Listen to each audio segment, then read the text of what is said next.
மனிதனும் மைண்ட் செட்டும். மரியாதைன்றது விட்டு கொடுக்கறதுல தான் இருக்கு, தட்டி பறிக்கிறதுல இல்லை. நாங்களா கேட்கக்கூடாது, அதுவா வரணும். அப்பதான் அந்த மரியாதைக்கு அழகு இருக்கு, அந்த மரியாதை நீண்ட நாளைக்கு நிலைச்சிருக்கும். மரியாதைன்ற ஒரு சாமானே இல்லையே, ஒரு மதிப்பு மட்டும் இருக்கா? சும்மா வாரது போறது. வயசுக்காவது மரியாதை கொடுங்கடாப்பா. நான் எவ்வளவு வருஷம் எக்ஸ்பீரியன்ஸ்ல இங்க வேலை செய்துட்டு இருக்கேன் தெரியுமா? வாரீங்க போறீங்க, ஒரு மட்டும் மரியாதை இல்லை. என்ன நடந்துட்டு இருக்கு?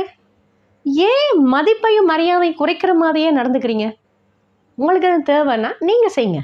என்னையே அவமானப்படுத்தி அவமரியாதைப்படுத்தி நீங்க வாழ பார்க்குறீங்க. இந்த மாதிரி பல பேருக்கு பல கேள்விகள் இருக்கும். ஆனா ஒரு நிமிஷம் யோசிச்சு பார்த்தீங்களா? இந்த கேள்வியெல்லாம் எங்களுக்கு தெரிஞ்சவங்களுக்குள்ள, நாங்க பழகினவங்களுக்குள்ள, எங்களை தெரிஞ்சவங்களுக்குள்ள மட்டும்தான். குறிப்பா வீட்டுக்குள்ளேயும் வேலை செய்யற இடத்துலையும். அதை தாண்டி வழியில அதை எதிர்பார்க்கிறோமா? உண்மையை சொன்னா கிடையாது.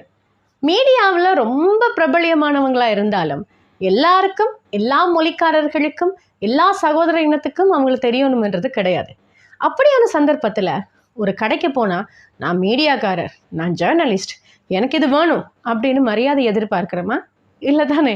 முன்னுக்கு இருக்கிறவங்களுக்கு இடம் கொடுத்து பின்னுக்கு இருக்கிற நாங்கள் ஆறுதலாக நின்று லைனில் நின்று வாங்குவோம். ஒரு பேங்க்கு போனால் லைனில் நின்று தான் பே பண்ணுறோம். சில நேரத்தில் எழுதின ஸ்லிப் பிழைச்சிருச்சுன்னா அந்த பிழையை ஒத்துக்கொண்டு மறுபடியும் திருத்தி எழுதி கொண்டு வந்து கொடுக்க ரெடியாக இருக்கிற நாங்கள் ஏன் வீட்டில் அதை செய்ய மாட்டேன்றோம்?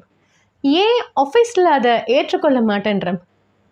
தவறுகள் செய்யாத இடத்துல உங்களை பிழையாக சுட்டி காட்டினால் வாதிட வேண்டும். பொறுத்து கொண்டுட்டு இருக்கணும்னு நான் சொல்ல வரல. ஆனால் எந்நேரமும் மரியாதையின் நிமித்தமாக அந்த எண்ணத்தோடையே நீங்கள் என்ன வேலை செய்தாலும், அங்கே சரியாக இருந்தாலும் பிழையாக இருந்தாலும் உங்களுடைய மனம் நெருடலாக தான் இருக்கும்.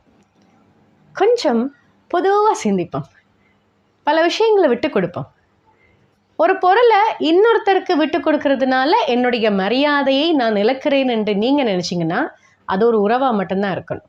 மற்ற எல்லா விஷயத்தையும் நீங்கள் விட்டு கொடுத்துட்டு சிரிச்சுட்டு பண்ணுங்க, செய்யுங்க, இந்தாங்க வச்சுக்குங்க அப்படின்னு கொடுத்துட்டு நீங்கள் நகர்ந்து உங்களுடைய அடுத்த வெற்றிக்கான பயணத்தை செய்தீங்கன்னா மரியாதை மற்றவர்களால் தானாக கிடைக்கும்.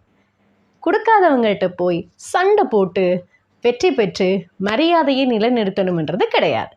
சும்மா ஒருக்கா ட்ரை பண்ணி பாருங்களேன். எல்லாரையும் எல்லாவற்றையும் இலகுவாக கடக்கக்கூடிய ஒரு மனநிலைக்கு வருவீங்க. ட்ரை பண்ணி பார்த்து தான் சொல்கிறேன், ட்ரை பண்ணி பாருங்கள். மாற்றம் எங்கள்கிட்ட இருந்து வரணும்.